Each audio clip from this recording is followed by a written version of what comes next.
Cae la tarde y en un rincón de la ciudad, en un pequeño jardín, alguien cuenta una historia, reflexiona en voz baja o conversa, paseándose bajo los árboles. Es hora de volver a casa, bajar la velocidad y darle tiempo al tiempo. Christian Warnken nos abre la verja de su jardín para que respiremos aire puro y oxigenemos el espíritu. En Pauta, aquí comienza Desde el Jardín. Una presentación de Fundación Irarrázaval, desde 1920, al servicio de la educación, humanismo y técnica. Lo esencial de toda exploración será volver al propio jardín y ver las cosas por primera vez. Decía el poeta T.S. Eliot. Queridos y queridas radiovidentes, son las 8:01 de la tarde y estoy abriendo puntualmente la verja de madera de mi jardín. Se escucha el sonido de las bandurrias y los queltehues cerca de este jardín. Y como ustedes saben, siempre los lunes me gusta cruzar desde el jardín al patio de la escuela. Para mí, jardín y patio de la escuela son como mis axis mundis. Y ahora me traslado de un axis mundis a otro. Se escucha el sonido de las campanas, el sonido de los niños. Y mi ser de profesor vibra, comienza a vibrar inmediatamente. Y siempre que cruzo desde el jardín al patio de la escuela, me encuentro con ella. Ustedes saben quién es, la gran maestra y la gran poeta al mismo tiempo, Gabriela Mistral. Y me gusta oír su voz. Muchas de las cosas que hemos menester tienen espera, el niño no. Él está haciendo ahora mismo sus huesos, criando su sangre y ensayando sus sentidos. A él no se le puede responder mañana, él se llama ahora. Gabriela Mistral y su sentido de la urgencia de un presente vivo que es la urgencia del niño, la urgencia de una presencia viva que es el niño. Y siempre seleccionamos algún fragmento de su prodigiosa prosa pedagógica, que en realidad es también su poesía. La verdad es que la prosa de Gabriela Mistral es la poesía en estado de tensión y de creatividad muy alta. Y aquí voy a leer un texto que es bastante conocido, pero que vale la pena volver a escuchar por lo menos algunas de las frases que están en él. Pensamientos pedagógicos. Enseñar siempre en el patio y en la calle como en la sala de clases. Enseñar con la actitud, el gesto y la palabra. Amenizar la enseñanza con la hermosa palabra, con la anécdota oportuna y la relación de cada conocimiento con la vida. Después dice más adelante, es un vacío intolerable el de la instrucción que antes de dar conocimiento no enseña métodos para estudiar. Como todo no es posible retenerlo, dice Gabriela Mistral, hay que hacer que la alumna seleccione y sepa distinguir entre la médula de un trozo y el detalle útil, pero no indispensable. Y luego afirma esta frase que es como un relámpago: toda lección es susceptible de belleza. Y termina: nada más triste que el que la alumna compruebe que su clase equivale a su texto. 1923, Gabriela Mistral. Interesante que hable de la alumna, no habla de los alumnos, habla de la alumna, alumna de colegios de mujeres donde Gabriela Mistral fue profesora y también rectora. Recordemos que entre otras cosas fue rectora en un liceo en Punta Arenas. Su estancia en Punta Arenas marca profundamente el libro Desolación, el comienzo del poema y luego probablemente los libros que vendrán después. Y ahora en el patio de la escuela vamos a conversar con un profesor y un poeta. Poeta, profesor, profesor, poeta. Y esto tiene mucho que ver con Gabriela Mistral.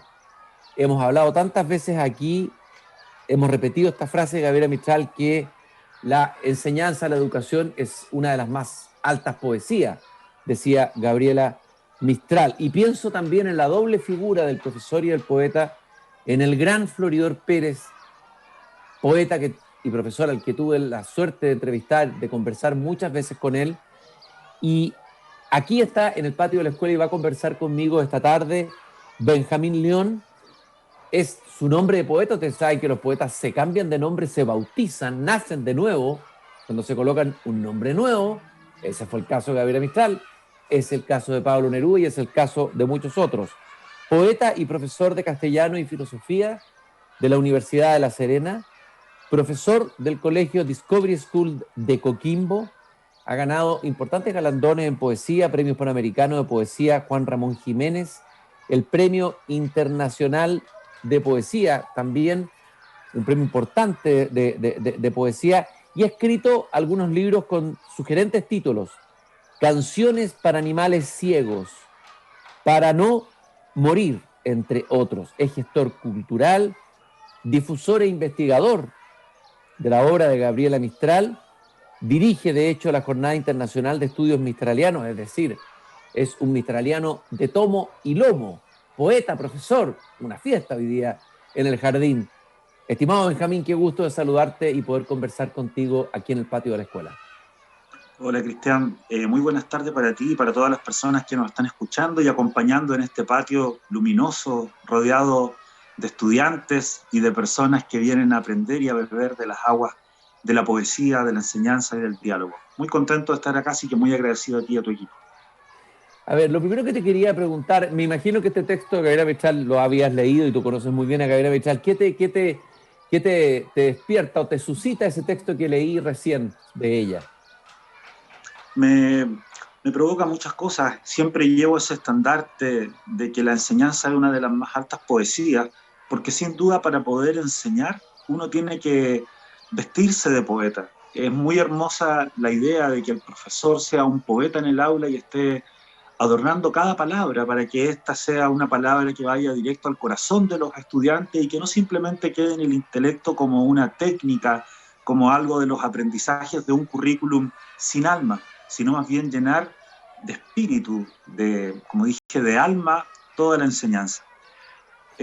Lo comparo un poco con lo que dice el decálogo del artista, ¿no? Que hay que amar la belleza, que es la sombra de Dios sobre el universo.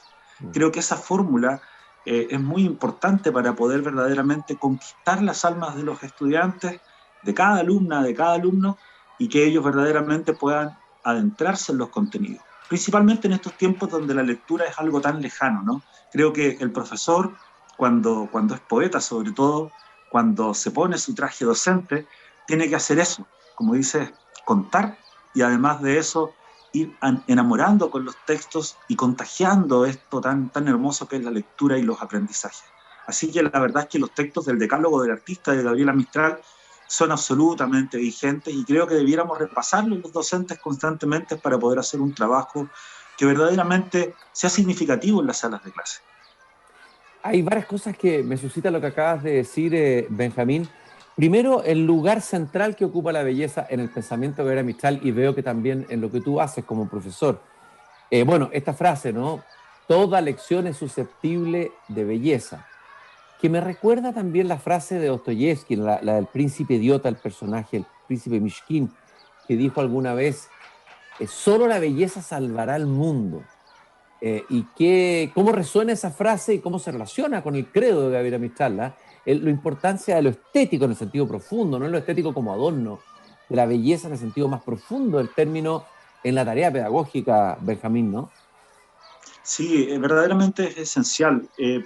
Estamos en un mundo sumido en el miedo, es un verdadero basural muchas veces para todas las personas, todos tenemos diferentes conflictos, prendemos la televisión y nos llenamos de horrorosidades, de tragedias, vemos las noticias, escuchamos de situaciones que nos hieren el espíritu y el alma, y cuando de pronto una lección verdaderamente se transforma en belleza, nos llena el espíritu.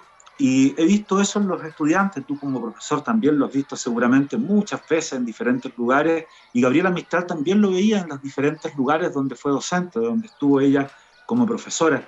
Y verdaderamente uno puede ver cómo se encienden esas lámparas, como dice Gabriela Mistral. Para encender lámparas basta llevar fuego en el corazón, ¿no?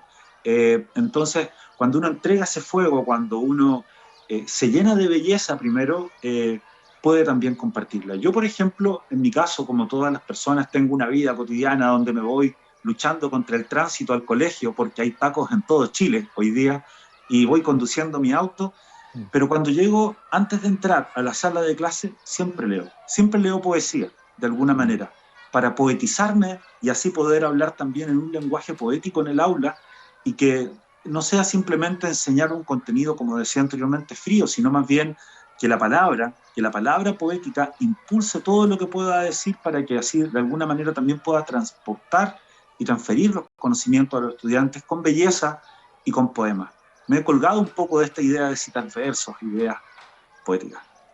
Benjamín, pensaba mientras decías eso, que de alguna manera la poesía es como una de las últimas formas de oración que nos van quedando. Uno podría entender cada verso como una oración, cada poema como una oración, en un mundo ya sin Dios, en un mundo ya sin belleza, una forma sagrada de resistencia a la poesía, ¿no? Sin lugar a dudas. La poesía yo creo que es un lenguaje sacro. Creo que es un lenguaje que comunica lo indecible y que por lo tanto, como todas las cosas que trabajan con las complejidades del espíritu, tiene una sacralidad fundamental. Y es algo que se puede transferir, que se puede transportar, que se puede comunicar con gestos, con palabras, con versos, con pensamiento y con una actitud. Porque más que un... Creo que la poesía, más que una estructura de verso, tiene que ver con una forma de ser, con una forma de estar. Eh, Gabriela Mistral dice, ama, si no puedes amar mucho, no enseñes niños. Entonces, ese amor lleva también un lenguaje, ¿no? Un lenguaje que podemos transportar a los estudiantes y que podemos, en el cual podemos transportar a los estudiantes y que podemos también hacer que ellos vean el aula como un lugar de encuentro, más que un establecimiento lleno de sillas y mesas y objetos al uso para información. Ya hay mucha información. Necesitamos ahora que el corazón esté latiendo por cosas nuevas y hermosas. Benjamín, por eso lo que acabas de decir, la poesía también es una forma de estar y de ser y de respirar. Recuerdo el verso de un poeta que tú quieres mucho, que es Jorge Tellier. De hecho, busqué por ahí en internet que tú escogiste en un sitio, no sé dónde, 3 poemas de 3 poetas chilenos. Escogiste uno de Gonzalo Rojas, escogiste otro de Tellier, el otro no lo recuerdo, creo que de Gabriela Mistral. Y cuando Tellier dice, la poesía es un respirar en paz para que los demás respiren. ¿Cómo encarnas esa idea poética tan potente de Tellier en la educación? Claro, cada profesor, cada profesora tiene que llegar con ese respirar en paz para poder transferir a los estudiantes toda la información, enseñar, educar. Dice, la poesía debe ser usual como el cielo que nos desborda y no significa nada si no permite a los hombres acercarse y conocerse, ¿no? Entonces, ese ser usual de la poesía tiene que ser algo frecuente, algo constante, algo que podamos ver en todas partes, que la escuela esté llena de magia, de belleza, que las lecciones puedan ser hermosas y que los estudiantes puedan sentir que amamos lo que estamos enseñando y que los amamos a ellos, que es un alimentar, ¿no? Que los estamos cultivando, ¿no? Como nos enseña esa raíz latina del aliere, ¿no? Que tiene que ver con el alumno que está siendo alimentado. Oye, Benjamín, a ver, tú dijiste al comienzo en una de tus primeras respuestas a una pregunta que te hice yo, de que las palabras les traspasen el corazón. Recordé que hace muchos años conversé con Giuseppina Gramático, una gran profesora y difusora del mundo clásico, del mundo latino, de la poesía. Y ella había venido escapando de la guerra, de Italia, de la pobreza, etc. Y siempre se acordaba de que cuando él era niña en el liceo les enseñaban latín. Y ella sentía que cada vez que el profesor colocaba una palabra en latín era como una flecha que le traspasaba el corazón. ¿Cómo se hace para traspasar el corazón de los niños de hoy, nativos digitales, con la palabra poética? ¿Cuál es tu experiencia o qué experiencias interesantes has tenido, que has aprendido en tu tarea como profesor y poeta infiltrado en el aula en todos tus años de ejercicio docente? Sí, pertenezco a la poesía secreta, estoy infiltrado en las aulas, ¿no? Sí. Mira, una de las cosas que he aprendido tiene que ver con citar poesía. Suelo empezar mis clases leyendo algún poema, contextualizando al poeta, que ellos entiendan quién es el poeta que estoy leyendo, la poeta que estoy leyendo, contextualizar la vida, la experiencia, alguna situación un poco graciosa, humanizando un poco la idea del poeta que estoy leyendo, y luego con un par de versos o con un fragmento o incluso un poema o alguna parte de alguna narrativa que pueda ser verdaderamente luminosa. Me ha llamado la atención eso, que los estudiantes responden más de lo que uno piensa. A veces uno lo hace casi ya a estas alturas por costumbre, pero una costumbre que uno lleva ahí bien tratando de adiestrarla. Pero, por ejemplo, hace poco tiempo atrás me pasó que en las redes estuve conversando con unos escritores colombianos y un estudiante que no era un buen lector, que en realidad no leía, se acercó y dejó un comentario y dijo que siempre se acordaba de mí cada vez que leía un poema. Y fue precisamente porque, pese a que no era un buen lector, él un día empezó a hablar acerca de los mitos y me di cuenta cuánto le interesaban los mitos. Citaba, pero no los conocía. Entonces yo empecé a buscar textos relacionados con los mitos para poder, de alguna manera, llegar a él. Y sin darme cuenta, él se convirtió en un buen lector, en un gran lector. Otra cosa que me ha sucedido, y aquí tengo que agradecer la colaboración, porque estos trabajos no se hacen solo, la pedagogía se hace en equipo, ¿no? Nos sirve mucho un poeta profesor tratando de enseñar si el resto de los docentes del establecimiento van en otras direcciones. He tenido la suerte de trabajar con equipos multidisciplinarios que son todos muy aptos, profesionales que aman su trabajo y que se dedican a hacer las cosas de la mejor manera posible. Y también con poetas que se acercan a las aulas. Siempre invito poetas y escritores que vayan, siempre invito. Creo que los poetas que a veces estamos en los bares, estamos en los recitales poéticos con 3, 4 amigos que están ahí aburridos escuchándonos, nos olvidamos muchas veces de que las aulas están llenos de niños sedientos por escuchar y por conocer a los poetas y por entender que los libros, o detrás de cada libro hay una persona viva. Entonces, invito a poetas a las escuelas y que puedan hablar un poco de su libro y que puedan leer. Contextualizo ante los niños quién es el poeta que va a venir y los esperan. No sé, una vez tuve la suerte de invitar a Zurita, por ejemplo, al colegio donde estaba, a Sergio Ramírez Mercado, que es un premio Cervantes. Estuve con Graciela Huinao también en una reunión online el año pasado, y con poetas locales, Cristian Vila, con Natalia Figueroa, con Claudia Reyes. Estuvimos el día del libro ahora conversando acerca de Gabriela Mistral con 500 niños. Entonces, 500 estudiantes escuchando a un poeta o escuchando hablar de poesía son multitudes que muchas veces los poetas no tenemos. Entonces, cuando los estudiantes conocen a un poeta, muchas veces sacan una hoja de cualquier cuaderno, lo llevan donde el poeta, el escritor que está presente y fírmeme un autógrafo. Y después quieren leer los libros, buscan los libros, intentan impregnarse de todo ese material y así nos acercamos a la lectura.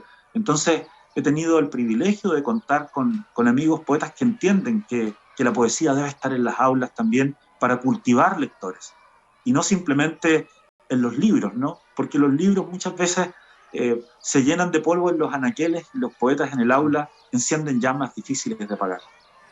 Estoy conversando con Benjamín León, poeta y profesor de castellano y filosofía de la Universidad de La Serena, profesor del Colegio Discovery School de Coquimbo, autor de varios poemarios, ha ganado varios premios de poesía. A propósito de lo que tú decías, en el fondo, esto que el poeta vaya al aula, en el fondo es realizar la idea de Nicanor Parra, que los poetas bajen del Olimpo, o sea, bajen porque también los poetas se encierran en su Olimpo o en su mundo. Tú decías en los bares o en sí mismo, o la poesía encerrada en los libros, la importancia de la oralidad, qué distinto es escuchar a un poeta, por ejemplo a Zurita recitar, es algo que te estremece, ¿no? Te provoca una experiencia física y metafísica, o sea, pero parte por lo físico, la audición, el oírlo, el sentirlo. Recuperar la oralidad, ¿cuán importante es la oralidad en la enseñanza de la poesía, Benjamín? Yo creo que es fundamental, la oralidad también es algo que se ha perdido, sobre todo ahora con el tema de la pandemia, donde nos hemos tenido que ensimismar bastante más, ¿no? Cuesta comunicarnos. Por lo tanto, el hecho de poder que un poeta esté hablando en público también es un desafío para los poetas, ¿eh? Porque hemos perdido también la costumbre de dar lecturas poéticas. Son ya casi 2 años y algo donde no hemos hablado en público. Pero para los estudiantes es fundamental, porque escuchar a un poeta con su lenguaje poético, estremece, como dices tú, Zurita, por ejemplo. O poetas también locales, poetas jóvenes. Me pasó, por ejemplo, una experiencia muy hermosa este año. Un estudiante que, producto de la pandemia, había tenido serias dificultades y había sufrido un poco la depresión como muchos jóvenes, me decía que había estado en su cuarto encerrado por mucho tiempo y que le costaba comunicarse. Entonces yo le decía, ¿y qué hiciste? Rimaba, me dijo. ¿Rimabas? Claro, me decía, lo que hacía era un poco esto como el hip hop y el freestyle, lo que hacen los jóvenes hoy día, ¿no? Que es rimar con cierta música de fondo. Y entonces él ponía YouTube con alguna pista y rimaba lo que se le ocurrió. Entonces le planteé un desafío. Le dije, bueno, si eso te gusta, entonces de ahora en adelante vas a rimar. Y terminan las clases y este muchacho, cada vez que termina la clase, ponemos una música, o en casi todas las clases ponemos una pista en YouTube con los parlantes, y los estudiantes del curso, el resto del curso, le empieza a lanzar palabras con los contenidos que hemos visto. No sé, el discurso expositivo, por ejemplo, le empiezan a lanzar frases del discurso expositivo, algunos tips, algunas técnicas, y el estudiante va rimando y cantando y hace una suerte de resumen de la clase y se expresa de esa manera.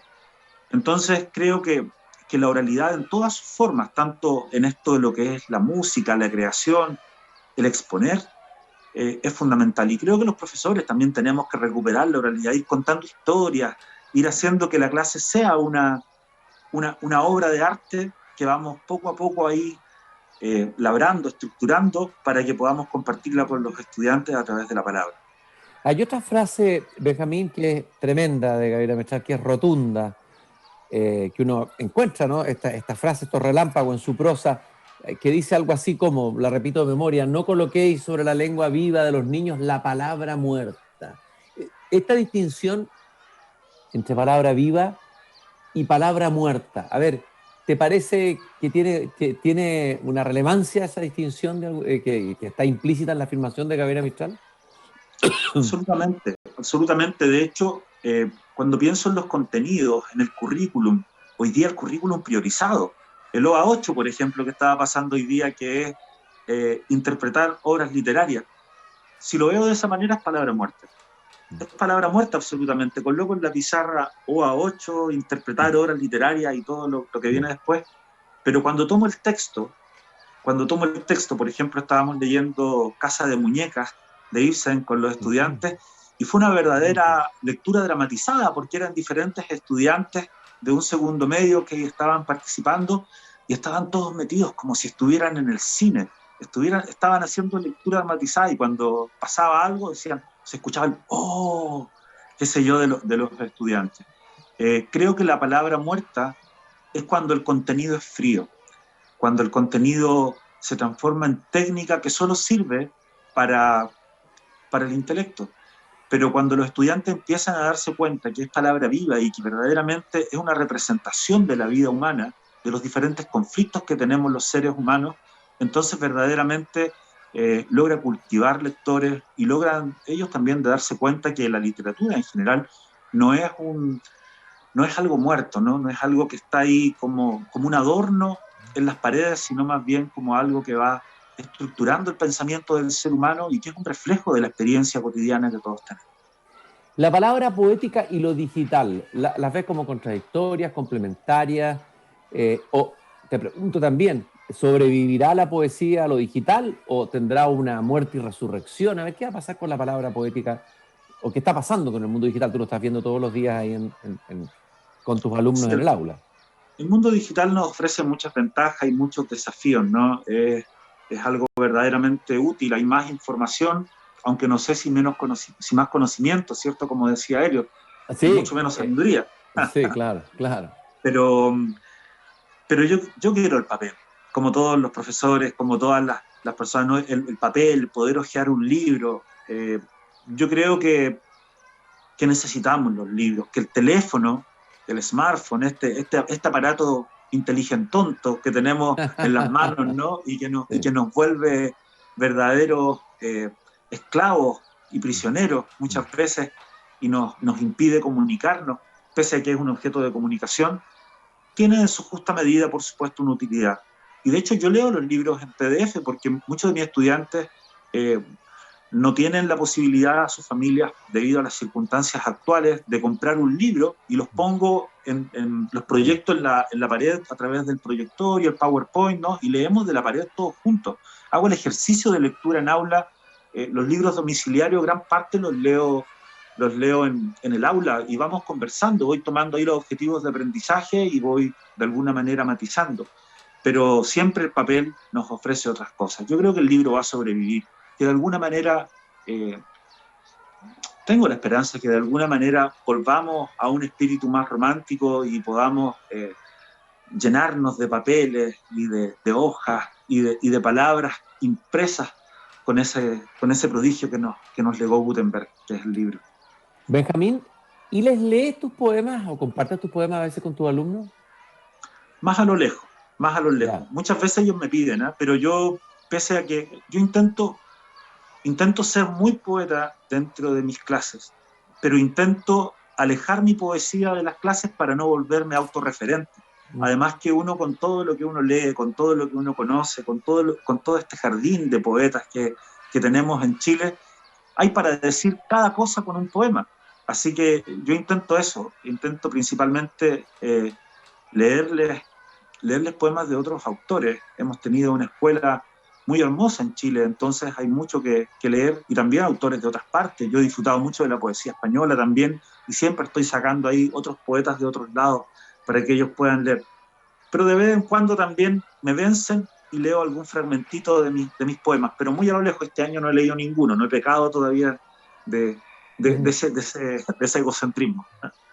Oye, Benjamín, a ver, háblame de los poetas que tienen hoy día más llegada en las nuevas generaciones. ¿En qué poetas se están interesando los más jóvenes? Cuando empiezan a despertar, me imagino, no sé, primero, segundo, medio, a la poesía. Habrá alumnos más interesados que otros y más dedicados a eso. ¿Qué poetas despiertan más resonancias en las nuevas generaciones? ¿Y con qué poemas has tenido tú particularmente buena receptividad, buena recepción? Si te recuerdas de alguno que puedas recomendar para algún profesor que nos esté escuchando en este momento esta conversación. Sí, son muchos poetas. Por ejemplo, Rafael Rubio es un poeta que enciende mucho la lectura de los jóvenes, ¿no? Porque él mezcla lo clásico con lo actual, poesía métrica. Javier Bello siempre también les enciende la creatividad. Yo siempre le cito, por ejemplo, a Juan Carlos Mestre de España, que me parece un poeta formidable, y que los estudiantes han hecho dibujos y collage con su poesía. Pero también los poetas clásicos. Por ejemplo, este año estamos leyendo Desolación. Estamos leyendo Desolación con segundo medio, y los estudiantes están pero asombrados y enamorados de Gabriela Mistral. Les gusta mucho la figura de esta mujer fuerte. Me acuerdo cuando leímos este poema del suicida, ¿no? de Desolación, que hace Gabriela Mistral. Los estudiantes nos detuvimos como 3 clases porque sacaban interpretaciones, cómo Dios les cierra los ojos a los suicidas, porque la idea de la muerte está muy cerca en estos tiempos, la idea del dolor. Entonces, como catarsis, el libro de Desolación me ha llamado la atención cómo ellos lo han disfrutado. Y poetas jóvenes también como Daniela Catrileo, Natalia Figueroa, por ejemplo, también acá en el nivel más de la región. Cultivo mucho a los estudiantes, le ha llamado mucho la atención. Con Cristian Brito también le gustó mucho la obra de Cristian Brito Villalobos, de acá de la zona. Entonces, hay muchos poetas que están acercándose, y a través de la música. Yo ahí debo decir que me he tenido que poco a poco ir estudiando la materia de ellos, pero a través de la música también, y todo esto que tiene que ver con las rimas que te decía antes de estudiantes, también ha sido una cosa que ha sido muy provechosa. Y se han acercado a las palabras más. Pero de Gabriela Mistral me asombra porque ellos han rescatado mucho todo este lenguaje más arcaico que a veces tiene Gabriela Mistral, y les ha interesado para su estructuración de lenguajes nuevos, ¿no? De hecho, me asombra muchas veces porque sacan sus palabras. Qué interesante eso, porque uno, claro, debería pensar, vamos a ponerle poetas más vanguardistas, que alumnos de hoy vean como novedad lo aparentemente arcaico. Y me imagino que uno podría ir más atrás y de repente como lo hizo Rafael Rubio como lector, ir hacia el siglo de oro de repente. ¿Por qué no leerle un Quevedo? ¿Por qué no leerle un Fray Luis de León, no? A veces hemos perdido ese eslabón que lo tuvieron generaciones anteriores, o sea, las generaciones de nuestros padres, de mis abuelos, leían en la clase a estos poetas. A lo mejor algunos se alejaban de la poesía en vez de acercarse, depende de cómo se la enseñaran, pero estaba metido en el inconsciente de los poetas chilenos, estaban esos poetas del siglo de oro español, y como se ha perdido ese contacto intergeneracional. Sí, es muy interesante porque, por ejemplo, el día viernes que estuvimos celebrando el libro, cuando estaba Claudia Reyes ahí con 500 estudiantes hablándoles de Gabriela Mistral y todos asombrados, haciendo preguntas, hicimos una chocolatada literaria en el patio del colegio, ya que estamos en el patio hoy día también.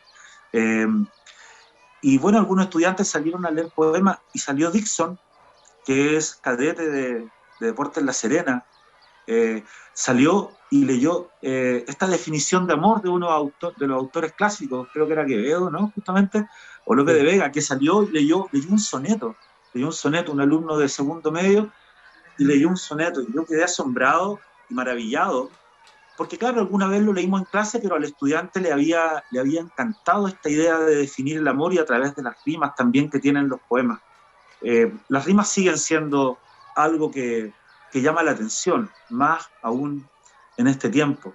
Entonces, yo pienso que ese legado que nos dejaron los clásicos tenemos que retomarlo, tenemos que leerlo, porque los estudiantes les pueden dar nuevas lecturas y muchas veces a ellos los cautivan también estos grandes poetas.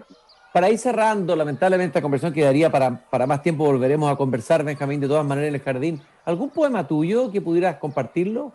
¿Tendrás algún poema ahí a mano?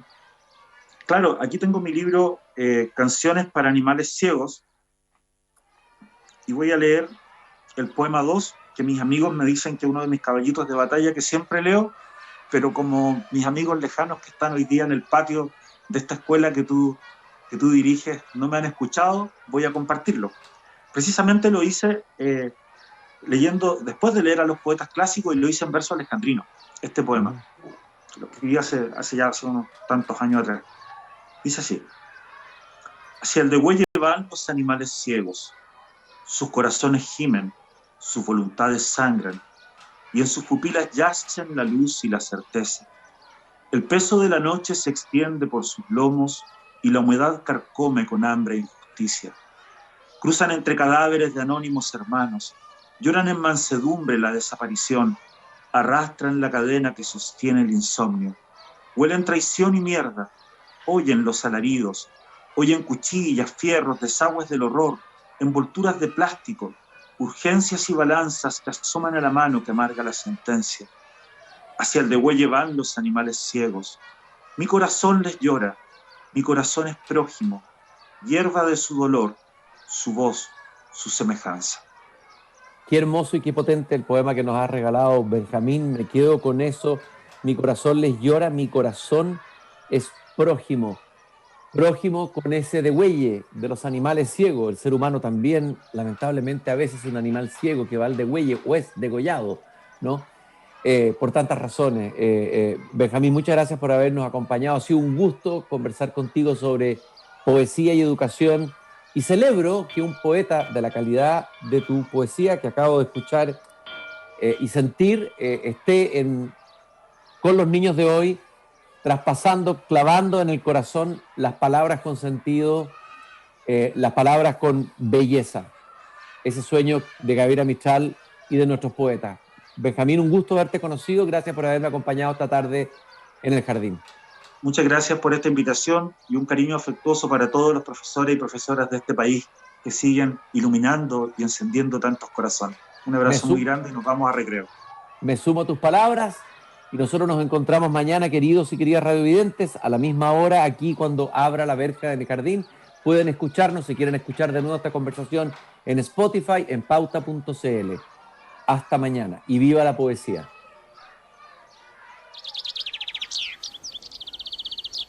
Es hora de cerrar la verja de madera del jardín.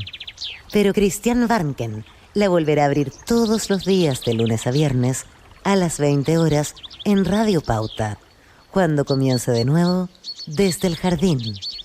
Una presentación de Fundación Irarrázaval, Desde 1920, al servicio de la educación humanista.